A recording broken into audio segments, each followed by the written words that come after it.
Good evening, everybody. My name is Tara. I'm the Fingal Tennis Development Officer. You're very welcome along here this evening for the 6th week and final week of the Fingal Active Club Challenge. For this evening's webinar, we have joining us Laura Keeley from Bridge Nutrition. And Laura will be covering topics that include the 80-20 approach, how to build a balanced meal, and food realism. We really hope you enjoyed the session, and please feel free to share on with family, friends, and club members. Thank you and enjoy.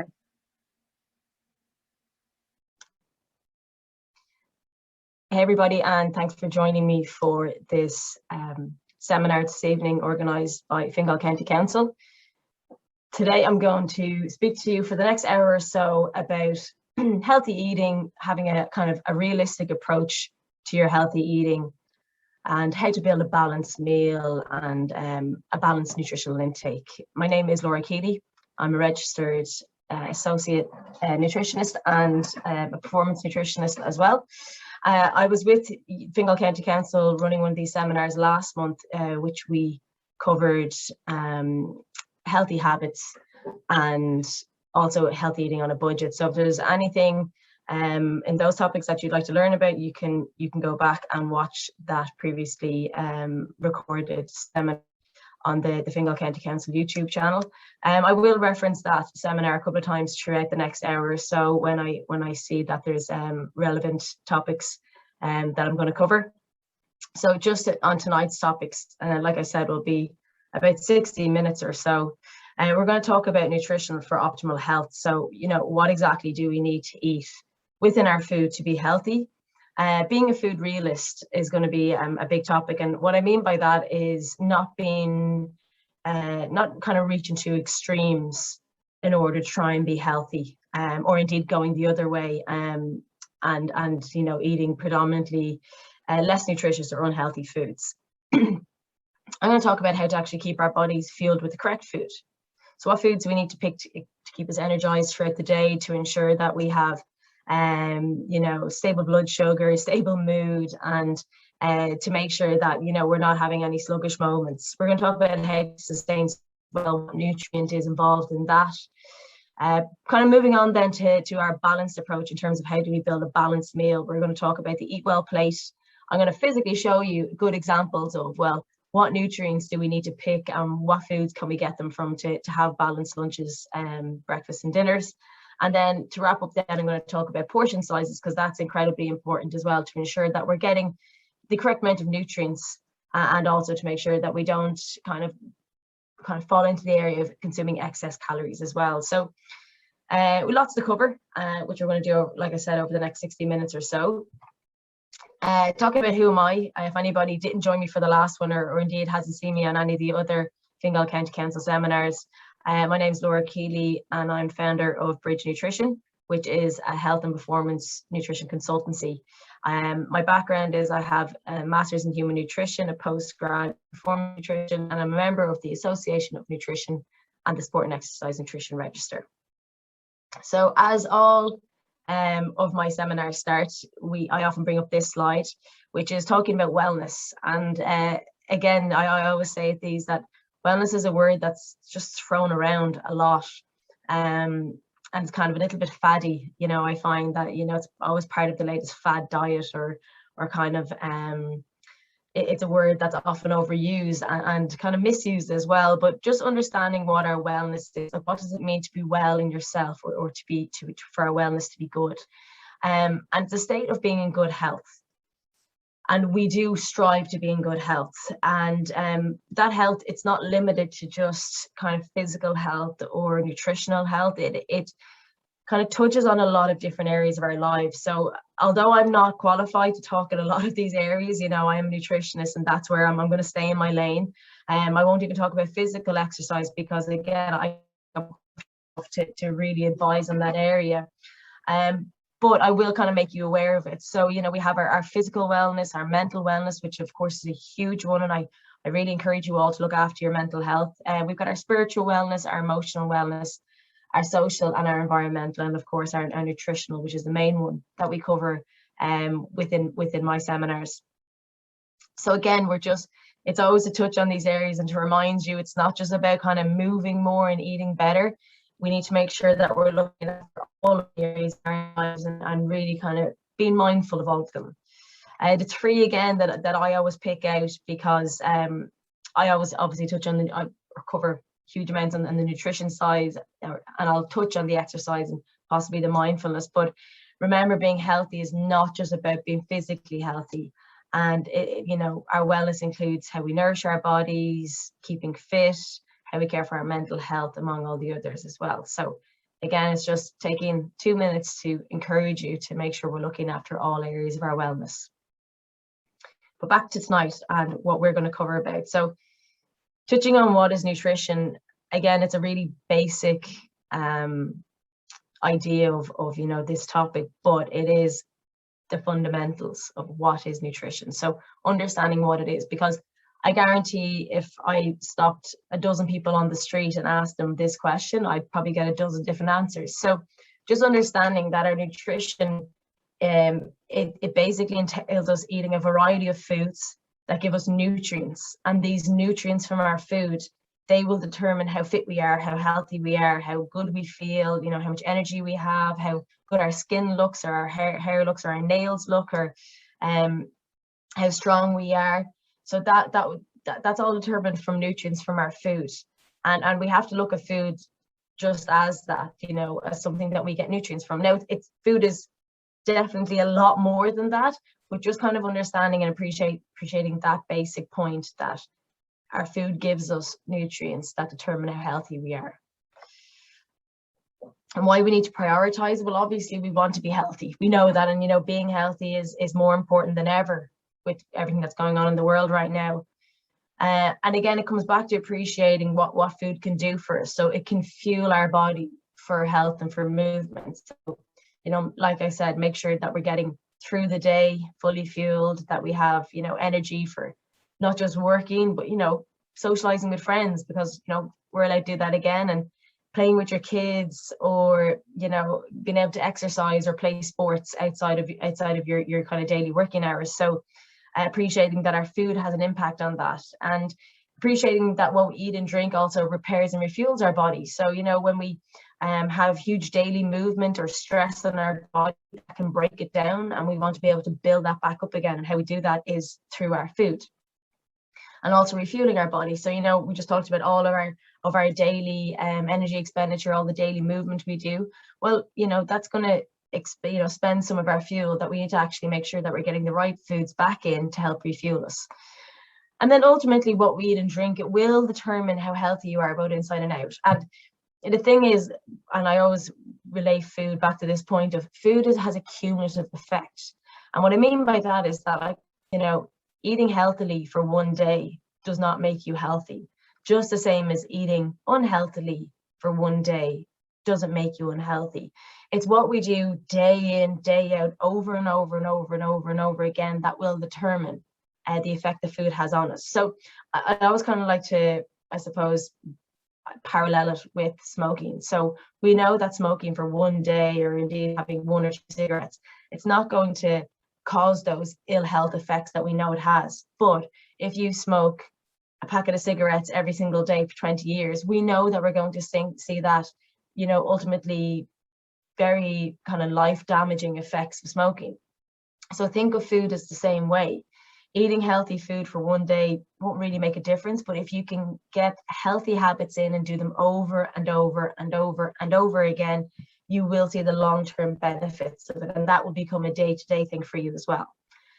So understanding how to actually do this, understanding, well, how do I make sure I'm getting the right nutrients and make sure I'm taking a balanced approach? And you really start that by understanding, well, what nutrients do I need from food? What nutrients are within foods that are the essential nutrients of life, and that what our body needs. So this is something I would have shown before, but just kind of reiterating these, because this is nutrition 101. This is the basics. This is understanding, okay, well, let's take the complication out of understanding the fundamental points of nutrition. So there are things called macronutrients and micronutrients. So macro meaning kind of bigger, larger nutrients that we need, and then micro is smaller, so even smaller amounts. So the macronutrients we have are carbohydrates, fats, and proteins.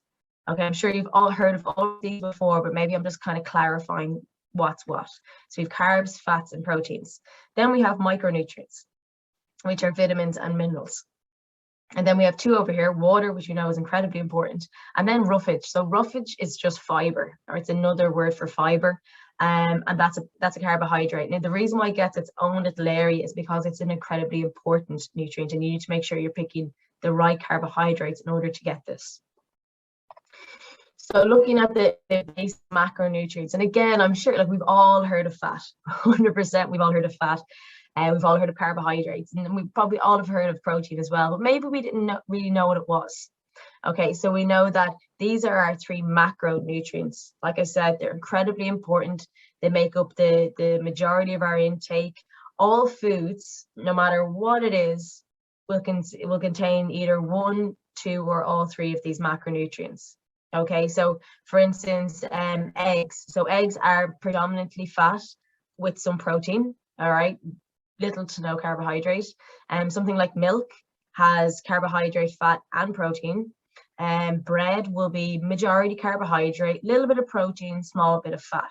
So like, you know, so when I say that, understanding that, you know, a lot of people will say, oh, that's a protein food. Well, it's not really correct to call anything one type of nutrient, okay? Or that's, you know, that's a carb.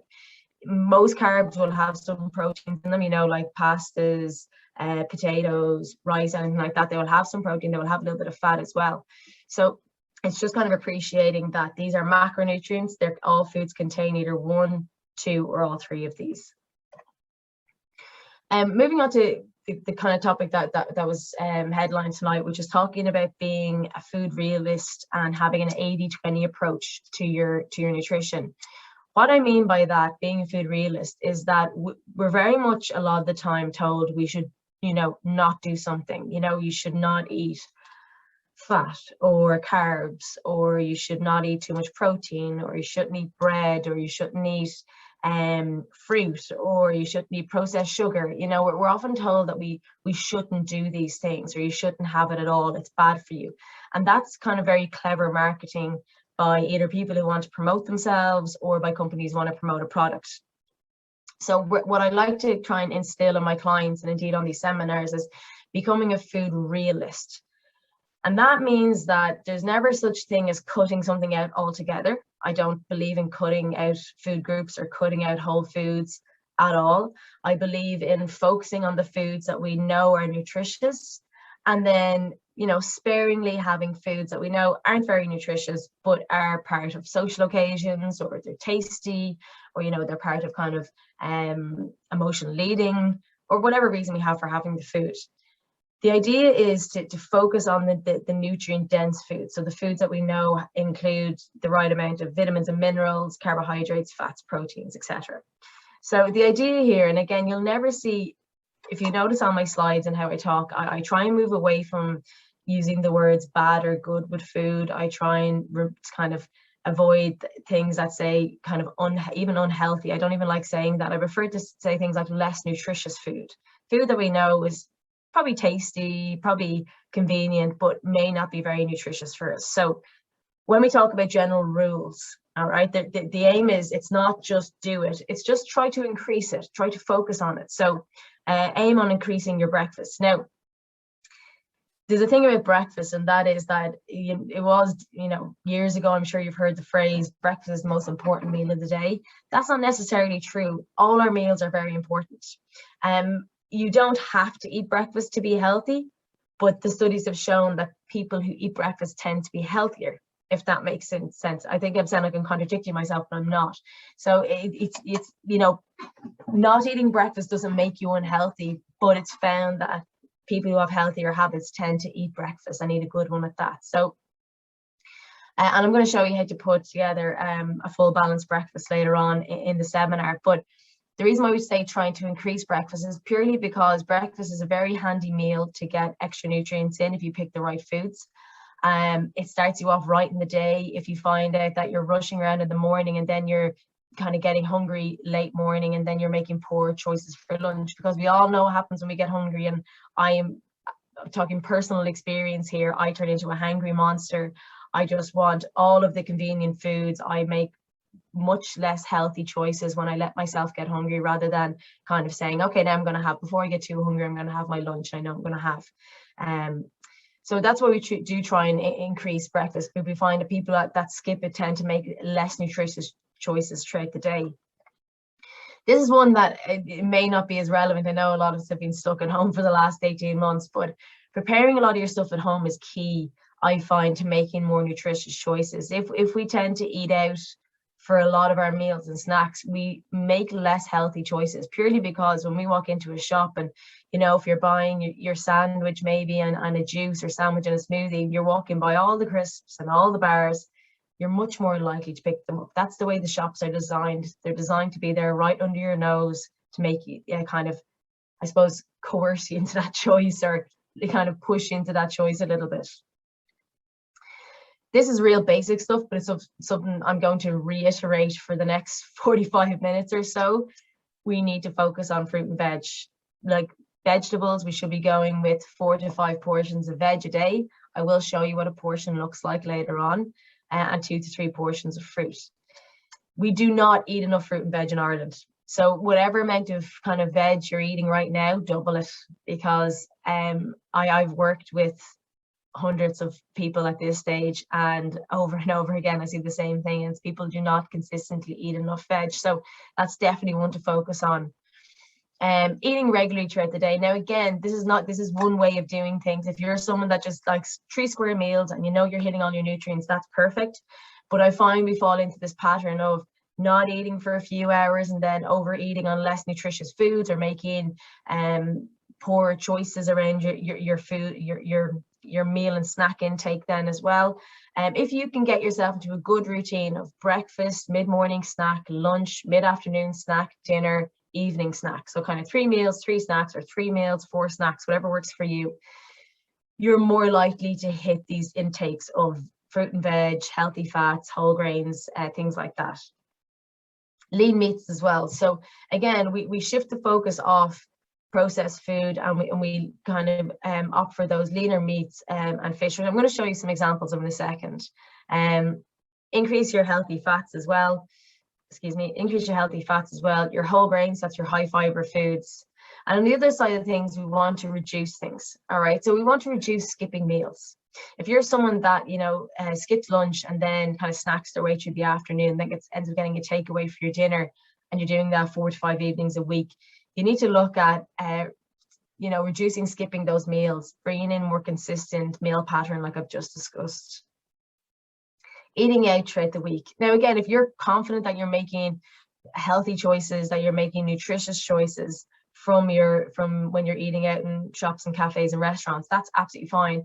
But again, I found in my experience that the majority of people will opt for less nutritious choices when they're out and about. And again, eating regularly highly processed foods, or mainly consuming low nutrient foods. And alcohol at the bottom as well. I'm not going to speak too much about alcohol in this seminar, but just be aware of your intake. Especially, we found in Ireland, our alcohol consumption has actually increased since the pubs have been closed, because we drink more at home and more often at home. So just be aware of it. If you find that you're having 3 or 4 glasses in the evening and you're doing it 4 nights a week, just be aware of your alcohol intake. And again, if that's beer or stout or whatever else you're having, do be mindful of it. Looking at how all those points would look visually, this is what you're looking at now. So more of a practical approach. So finding that balance. So again, I don't say do or don't. I don't say avoid or anything like that. I'm just saying more of this stuff on the left and less of the stuff on the right. So again, question I'm all the time, Laura, what is a healthy diet? How do I eat healthy? What do I need to focus on? And these kind of 6 food groups are what you need to look at, and what you should be building your lunches and dinners and breakfasts around.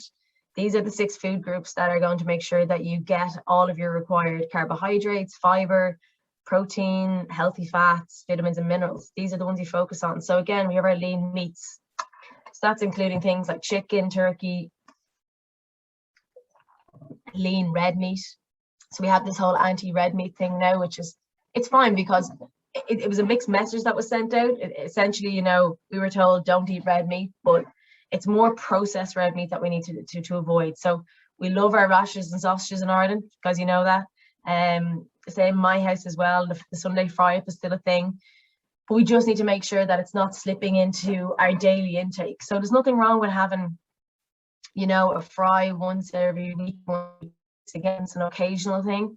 But if you find that you're having kind of rashers and sausages 4 or 5 days a week, and it's becoming you know, majority intake for you in terms of your meat, then you need to step back and say, okay, this is not the most healthy source of protein I can get. And then you're looking at that, like your fish, lean red meat, like good lean red steak, lean red mince, things like that. So that's for our lean meats. That's what we're looking at. And that's a protein source for us.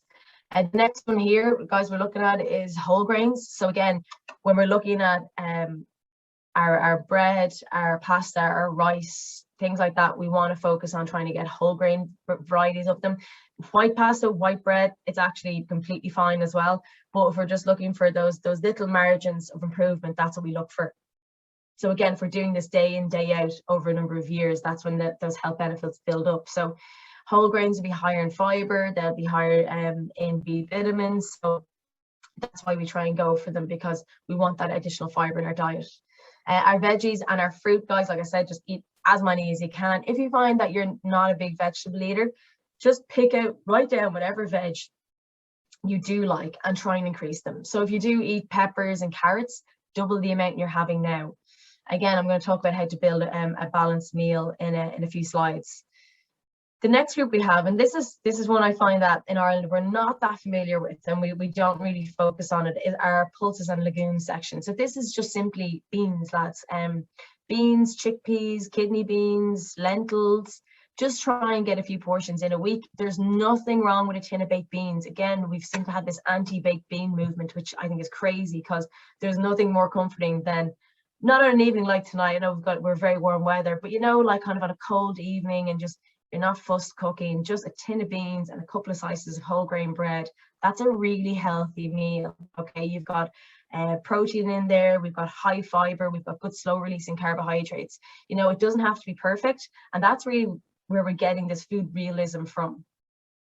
So you know, if a tin of baked beans and a sliced pan is all you're up for, that's fine, okay?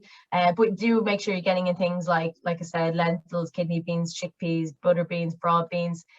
Tins of beans are a really cheap way of bulking up your meals. So if you've got a 4 at home, or you know, you've got housemates, or you just want to kind of do a meal prep and freeze some portions, whatever you're doing, like if you're making stews or bologneses or pasta bakes or whatever it is, throw in a couple of tins of like that, broad beans, butter beans, chickpeas, whatever you like. You know, a tin of chickpeas is about 60 cents, and it can add in, you know, you're adding in fiber, slow releasing carbs, vitamins, you're adding in and loads of plant protein as well. This group here is really high in plant protein. So again, if you've got any vegetarians at home or kind of want to be vegetarians, this is a really good source of protein for them. So again, being that food realist, because I'm not going to go and soak chickpeas overnight for 24 hours to put into a stew. But what I'm going to do is take a tin of chickpeas out of the press, open them, drain them, and toss them in. So taking that balanced approach to your kind of food choices, and just a lot of people demonize kind of foods. There's really no need to once you're kind of not having them as your main source day in, day out. The last one here is healthy fats. So again, this is super important. During the 80s and 90s, we demonized fats, but thankfully that seems to have gone by the wayside. We've moved on to carbohydrates now, but that's a different point I'm going to get to in a second. But healthy fats are super important. They're super important for our health, to ensure that we're healthy overall, for different systems in our body and our brain health and everything, our heart health. So making sure, the kind of rule of thumb is you're having a portion of salmon once a week. If you're not having a portion of salmon, you don't like oily fish. So oily fish include salmon, anchovy, mackerel, sardines, and herring, off the top of my head. If you don't eat any of those, try and make sure you get an omega-3 supplement. But other healthy fats obviously include all kinds of seeds, all kinds of nuts, all kinds of nut butters, seed butters. But if you are going with a peanut butter, guys, or anything like that, do make sure you get peanut butter that has no added palm oil or salt or sugar. Just get the plain one. It should just say maybe 100% nuts and some added salt. That'd be fine. But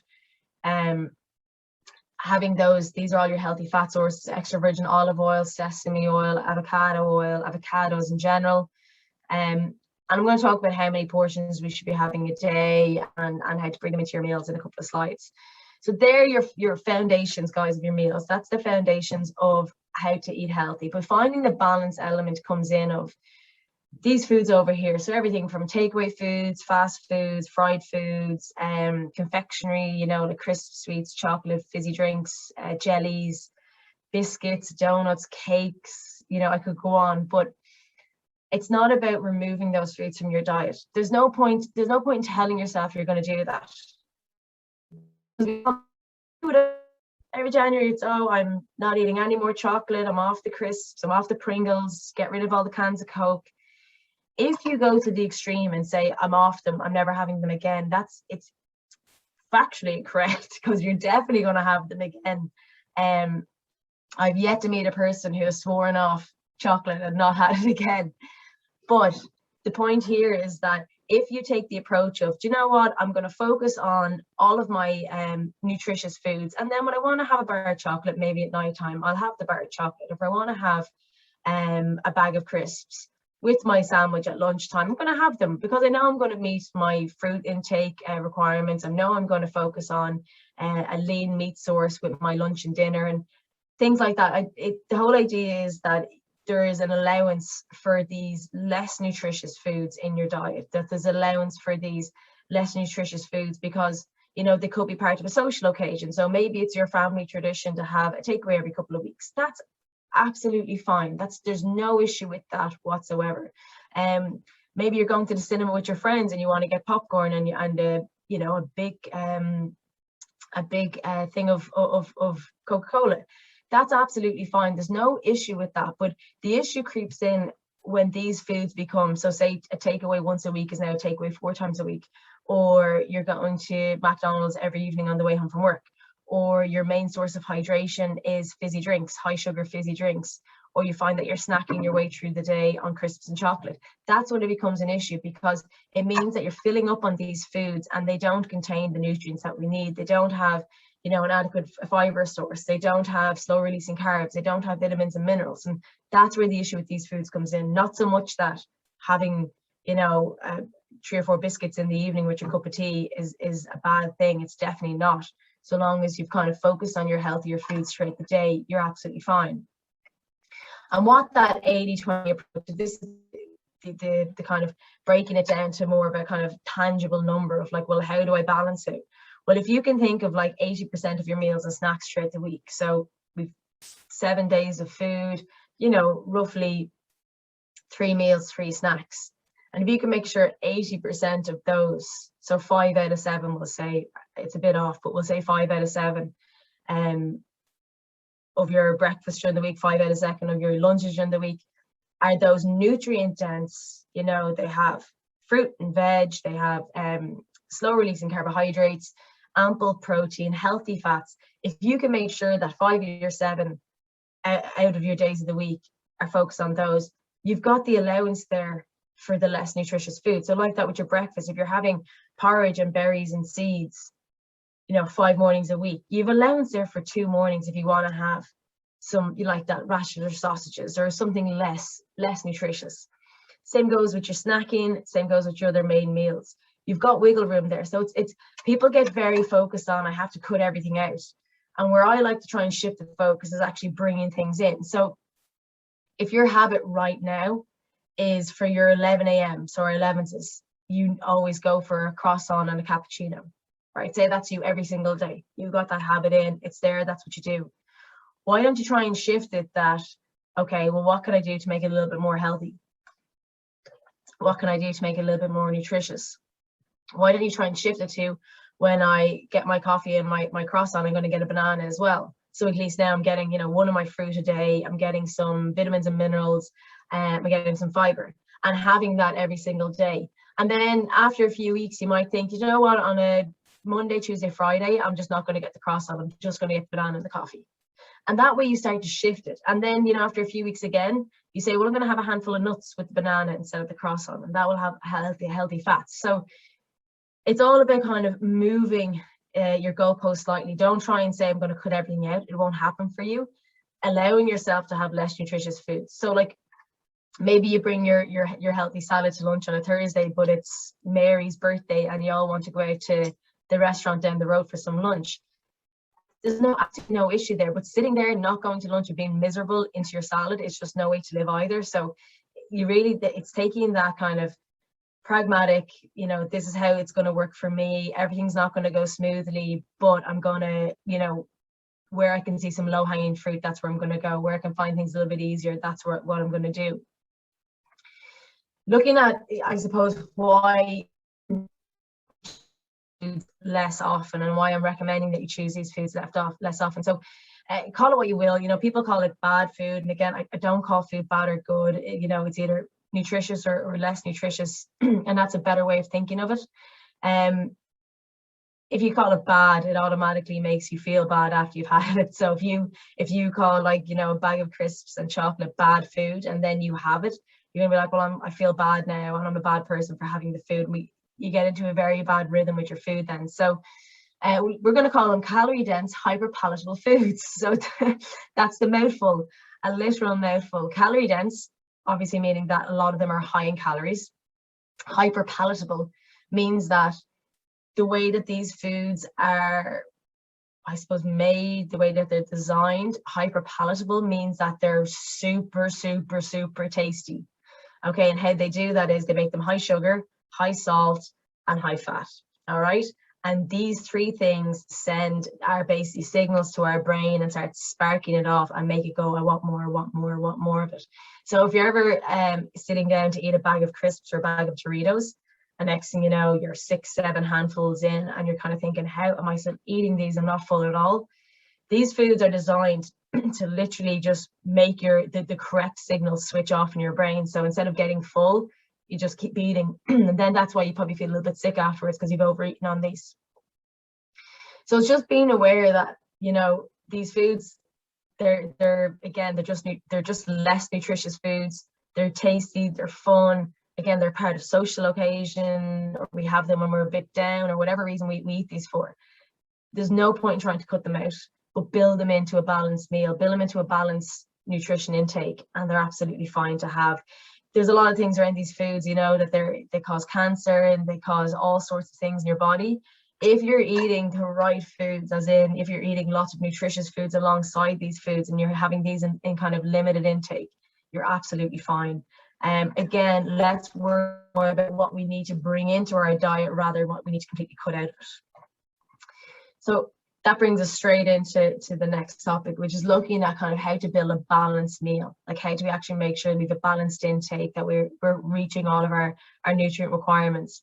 So really quickly, looking at how your plate should kind of be designed. And, obviously for lunch or dinner, we might not have fruit in it, but you can kind of get the gist. Whole grains make up about a quarter of our plate. Healthy protein makes up about a quarter of our plate. Veg is making up half of our plate. And this is why I stressed at the start, we don't eat enough vegetables. If you can kind of get into your head that half of my plate should be covered in veg, it's a lot easier to kind of understand if I'm getting enough. Now we've got healthy fats there as well. So you can see we want to cook with healthier fats like olive oil, canola oil, and you can put them on a salad. We're very fond of butter in Ireland. I'd much prefer people to eat butter than have margarine. So if you can switch over to that, or an olive spread is fine as well. But we do want to limit, we don't want to overeat on butter either. So again, that's touched on our points here, but looking at it on how it looks on an actual plate. So we're going to kind of start with the plate now and work our way around. So we start with our whole grains. So our whole grains are our carbohydrates. Now, carbohydrates fuel our body. They got an awful bad rep in the last few years. We went way too much anti-carb. The thing about carbohydrates is that, yes, carbohydrates can be very, very, very unhealthy or less nutritious, but they can also be very, very, very healthy and nutritious depending on which ones you pick. So it's all about making the right food choices. We want to focus on slow releasing carbs. We want to have them with every meal. I don't know if anybody listening to me has ever gone low carb. It's rubbish, in my own opinion. Carbohydrates are our main source of fuel. So when we don't get carbs, we can get tired, cranky, lethargic. We can have serious mood swings. So making sure that we just, and then that can lead then to poor food choices. So what we'll aim for is a couple of fistfuls with every meal. Obviously, if it's like a slice of bread or a bagel, or we're talking about one of those, we opt for whole grain variety. So whole wheat pasta, whole grain bread, whole grain rice. And that's, like I said, just because it has a little bit more nutrients than the white ones. If you only like the white ones, that's fine as well, and incorporate it into a healthy, balanced diet. We've got porridge there. You can see, guys, we've got our lentils. They're all slow releasing carbs. And we'll go through how these can fit in a meal in a few slides. But the reason why we need to make sure we're eating these whole grain carbohydrates and why they're the ones we focus on is because they're high in fiber. Now, fiber is also found in fruit and veg, which is why we need to eat a lot of that as well. But fiber is essentially a forgotten nutrient, from what I've seen over the years in Ireland. We just don't focus on it. It's incredibly important for our health. I cannot stress this. We need about up to 30 grams of fiber per day, and in Ireland we only get about 15 to 18. So, you know, and this is relating to, I think it is relating back to these low carb diets that have been recommended the last 10 years, and everyone's kind of gone cracked on gluten-free, low carb. So we simply just don't get enough. If you don't feel like you're getting enough, do look to things like whole grains, whole grain carbohydrates, fruit and veg, beans, peas, legumes, pulses, things like that. Now, a good sign that you're not getting enough fiber is constipation and bloating. So if you find that you're bloating quite often, you know, that you're not having a bowel movement for several days when you would be used to having it more regularly, then that's a sign that you could be low in fiber. When you get enough fiber in your diet, and this is kind of the direct relation to our health, you know, it has a whole host of health benefits. And we're talking about lowered risk of heart disease, lower risk of diabetes, lower risk of certain cancer, and then kind of more, I suppose, trivial things like improved skin health, less trivial, improved digestive health. And if you are someone that's trying to lose weight, it's incredibly important you get enough fiber in your diet as well. So there's two types of fiber, soluble and insoluble. And essentially we need to get a balance of both. Okay, soluble fiber, this dissolves in water. Okay, so this is stuff our body will absorb. This it controls our blood sugars, it reduces cholesterol, and things like dried beans, oats, oat bran, rice bran, barley, citrus fruits, apples, strawberries, peas, and potatoes will have this. So again, getting lots of fruit and veg. If you like flaxseed on your porridge every morning, or oat bran on your porridge every morning would be a big one. We've got insoluble fiber then as well. So this doesn't dissolve in water, and this prevents constipation. It bulks up our stool, and this is where the fiber we find in whole grains. This is why whole grains are so important. So why we choose whole grain varieties over the white. So everything from rice, noodles, wheat, cereals, vegetables like sweet corn, eggplant, green peas, broccoli, spinach, kale, but really all fruit and veg will help with both these types of fiber. So again, that's so important. Make sure you're getting enough fiber in your diet for overall health.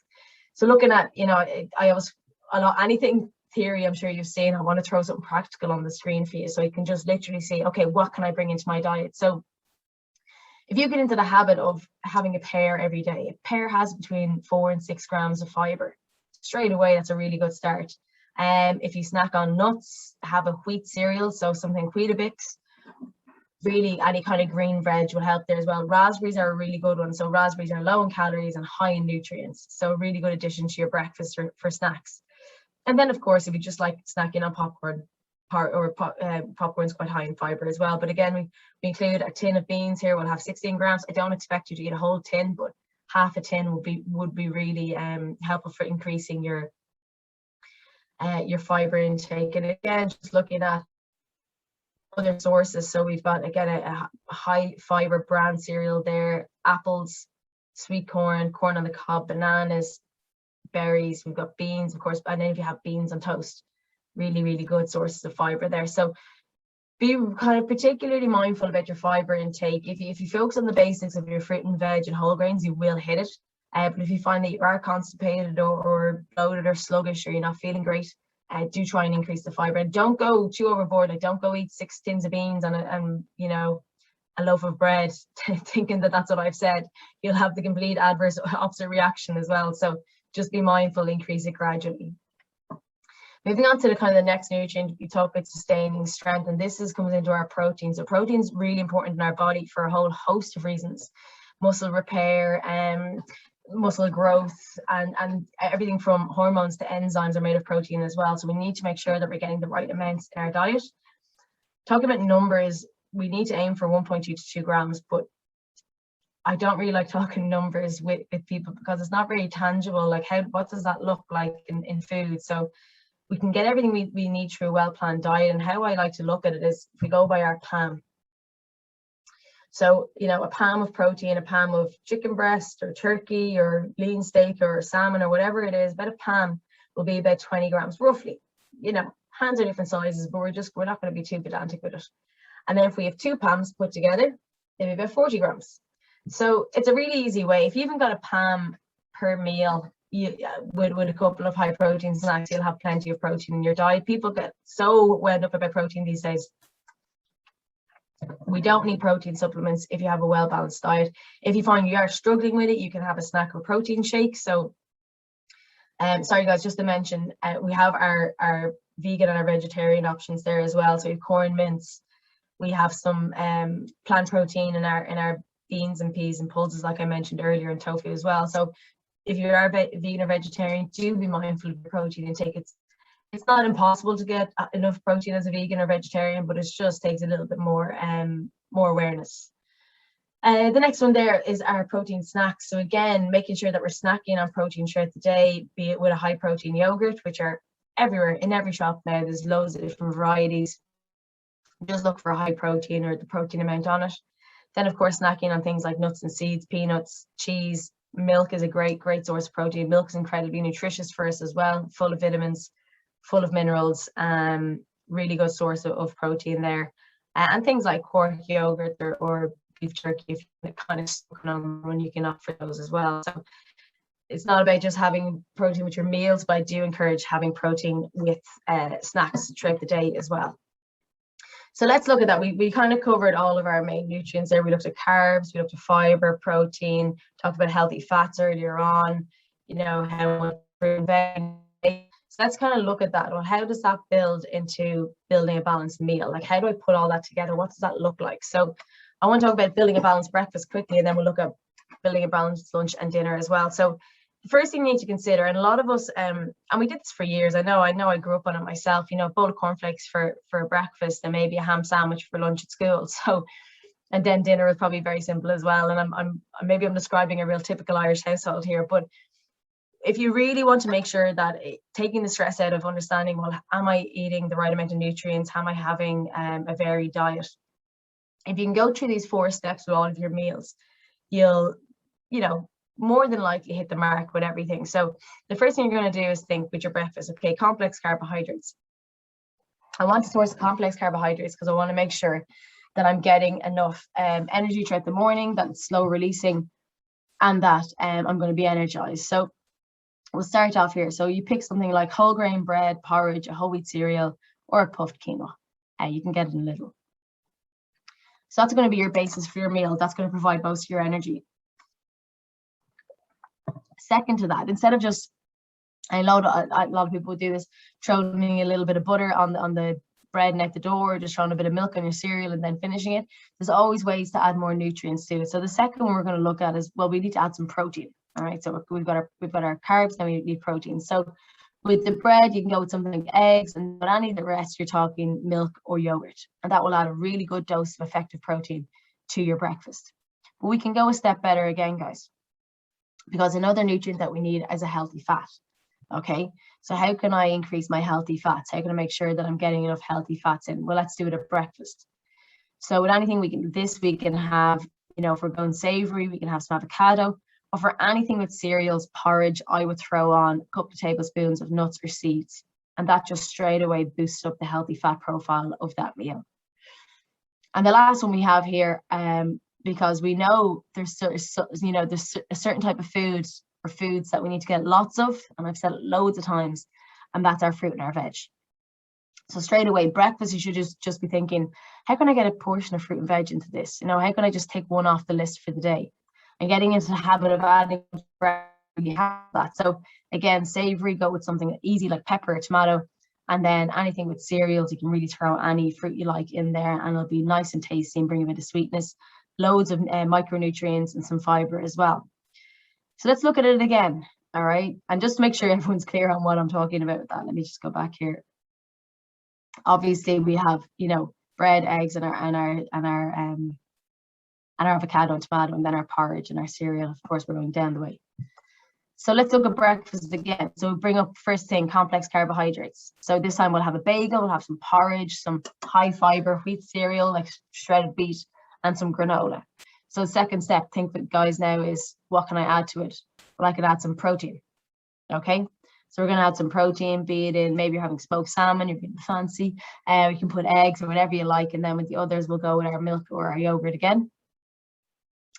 And then, of course, we think, let's not stop there. I could stop there, but I'm not going. I'm going to add something else and our healthy fat again. So you can go with a nut butter for your cereals. If you've never had peanut butter in porridge, I'm telling you now, this is one you need to try. All right, it's absolutely delicious. So throw a spoonful of peanut butter there into your porridge and add that healthy fat in. And then, of course, nuts or seeds or an avocado if you're going more savory. And then fruit or veg. So anything with spinach there. So you're having kind of a spinach, smoked salmon, and avocado bagel there for your breakfast, which would be delicious. Some apple and peanut butter going lovely there with the oats. Or again, berries with any of your cereal be really good. Berries are high in fiber, full of antioxidants, full of anti-inflammatories, and really healthy for us. So that's our breakfast. So again, the reason why I said breakfast is an important meal, not because you have to have it to be healthy, but it's just so handy. It's just first meal of the day. You can get so many of your nutrients ticked off. And we can carry that again into lunch. So let's look at lunch. And again, I'm going to take more classic lunch options here. So again, it's an easy one, complex carbs. Most of us will have a sandwich or a wrap, or maybe I have couscous here, just if you're having a salad, and a bagel. So like different things here that you can have for your lunch. And secondly, we're going to go, where's my protein source? So you can go for anything from like packet of cooked chicken, packet of cooked turkey. Or if you're going more vegetarian kind of salady stuff, you can go with edamame beans. You can get those in Tesco, packet of edamame beans. They're high in protein, high in fiber, good source of carbs as well, good source of vitamins and minerals. So again, we're going through the list. Where's my base? My base is my complex carbohydrate. I'm going to add some protein in. Could stop there. We could just stop there, but we're not going to. We want to get some healthy fats in. So easily enough, I'd add in some extra virgin olive oil, little drizzle on top of the tuna or in with the tuna. Or if the tuna is in sunflower oil, you can keep that going. With the sandwich, I'd add some pesto. Pesto's made from olive oil, pine nuts, and generally some parmesan as well. But your olive oil and your pine nuts there, guys, be full of good healthy fats. If you're having the salad, you could go with some pine nuts, and then of course you're having a wrap, you can add some avocado. Like a couple of avocados a week, guys, so healthy for us and high in fiber as well. And then of course, then we're not going to miss out, because we know Laura said a million times how much veg I need, or how many vegetables I need every day. So and this is where I see people this is where they'll drop down in their veg, because they don't think about eating veg sandwiches or bagels, and they're happy just to kind of have it without. But I encourage you to put in. So choose veg that are easy to put into sandwiches and wraps if you're having them. So anything from rocket and tomato, lettuce and pepper. If you're having a salad, something like pickled beetroot and spinach would be a good option. And then of course, cucumber mixed leaves if you're having a bit of a wrap there. It's really your own choice. I'm just making suggestions. But instead of having one or a small amount of half tomato or something, bulking up that veg within your lunch is really important, because straight away you've ticked off two portions of my veg done in the sandwich or in the bagel or the wrap we're having, and bulking up that veg intake. Really kind of get into, I know it, like in the breakfast one I would have had kind of fruit or veg or whatever you like, but really being kind of more vigilant in lunches and dinners and saying, no, I'm going to make sure I'm having that portion of veg in with it, or two portions of veg. Looking at so this kind of along the similar vein. So again, we start the meal off basis of complex carbohydrates. We're going to get our slow releasing carbs We're going to get our fiber intake. So going with anything with pasta, potatoes, whole grain rice or sweet potato, again, this is not like an exhaustive list. This is just what I've included. There's so many others out there. Next we're going to add is our protein. So be it chicken or salmon or whatever it is you want to have, we know that's going to be our protein source. Then of course we think, well, where's our healthy fats going to come from? Okay. So with anything, we can go with something like pesto. So we're having kind of pesto, pasta, and chicken. The fish you can cook in olive oil if you're going to oven bake it then. If we're making some kind of a tofu and rice stir fry, I would have some sesame oil and some sesame seeds in there, cooking with that, adding them on top. And then the little kind of cheeky trick with the salmon is that salmon is packed full of healthy fats. So this is why we recommend having salmon once a week. It's packed full of omega-3s. So that's also our source of both protein and healthy fat. And the last thing, guys, of course, because this is going to actually make up half of our plates, this is the kind of, I suppose, the main feature of our dinner, is our vegetables. So again, be it peppers and tomatoes or broccoli and cauliflower. I have even frozen stir fry veg down the bottom here. So if you're having like a tofu stir fry with sesame oil, throw in 2 big handfuls of this for your 2 portions of frozen veg. And then if you're having something simple, just peas and sweet corn. Still, you know, people think that, you know, if it's too simple, it can't be that healthy. Honestly, if you were to have spuds and fish and corn and peas, that's plenty. That's very healthy. So there's lots of other things you can add to this. I'm not saying this is all you're going to have. I'm just saying if you can get your core elements of your meals right, this is how you balance it. This is how you have that really realistic approach to your food. Of course, you can add different things, that sauces or cheese or whatever you wanted to make it tastier for yourself. It's just that making sure that the basics are right on the plate first. You know, that you've cut through, you've ticked it off. Complex carbohydrate, protein source, healthy source, and 2 portions of veg.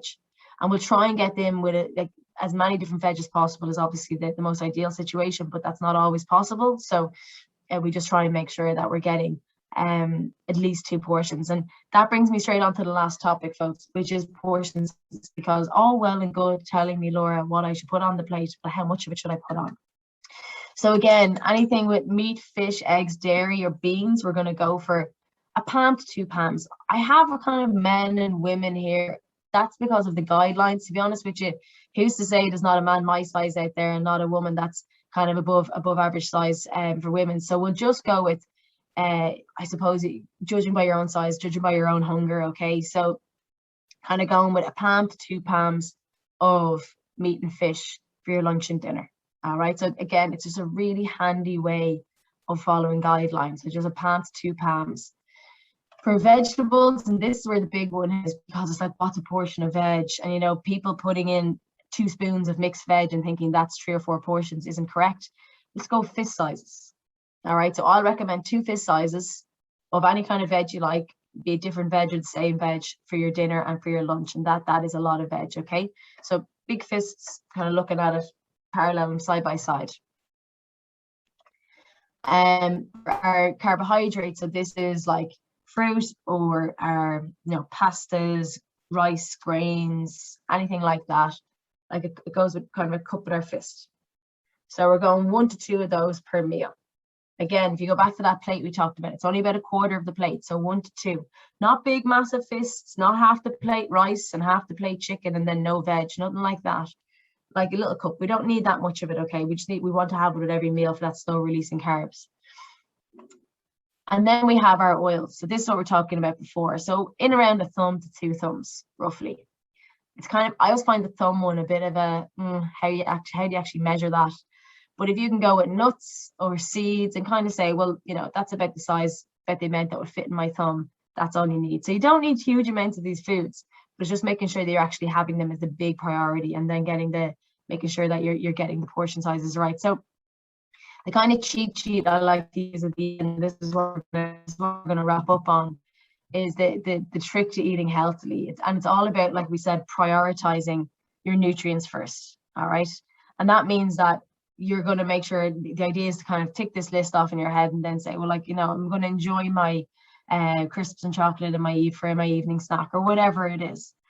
Because if you're finding that you're slipping into less nutritious eating habits kind of daily, that means that you just kind of go back through this to see, you know, am I eating what I should be eating? So kind of thinking of it, you go through the daily 5. It's actually 6 here, I'm realizing, but have you had 3 pieces of fruit today? So kind of thinking in your head, well, am I having 3 pieces of fruit today, or do I need to have 2 now? Have I had my 3 to 5 fists of veg a day? Have I had my kind of 2 to 3 palms of protein, my 3 to 5 kind of handfuls here of carbohydrates, and my 2 thumbs of fat? Again, it doesn't have to be down to the letter of the law. It doesn't have to be exact, but it's just kind of going through that to think, oh, you know what, I had a ham sandwich for lunch. I've had 2 slices of bread for breakfast, and I'm about to have kind of chips and breaded cod here for dinner. I haven't had a lot of color. I haven't had a lot of plant foods. It's been quite limited. I've had no healthy fats, and maybe I need, you know, tonight maybe I'm going to have a fruit salad and some yogurt before I go to bed. Again, it's not about beating yourself up if you haven't met the targets, but it's just about thinking, well, I'm going to have something else to help eat those nutrients that I didn't meet today. So again, it's not about overcomplicating it. You really want to take the realistic approach of it's never going to be perfect. You don't have to get it right all the time. Getting it right 80% of the time means that you're doing more than well. Enjoying the foods that are less nutritious as well, as part of whatever they are, social occasion or because you want to have them for whatever reason. So that is the end of the seminar, folks. Just to kind of I go back over, I suppose, and review what we just discussed. So we have nutrition for optimal health and overview the basics. Talked about being a food realist, keeping your body fueled with the right food, sustaining strength with our protein intake, looking at the eat well plate and how to balance it, looking at how to build a balanced breakfast, lunch and dinner, and then quickly onto portion sizes just to know, well, how much should I be having a day? And that'll all balance back in when you actually take the eat well plate approach as well. You can see how that fits in with it. So I want to thank you all for going through that seminar with me, folks, and let me know if there's any questions, of course.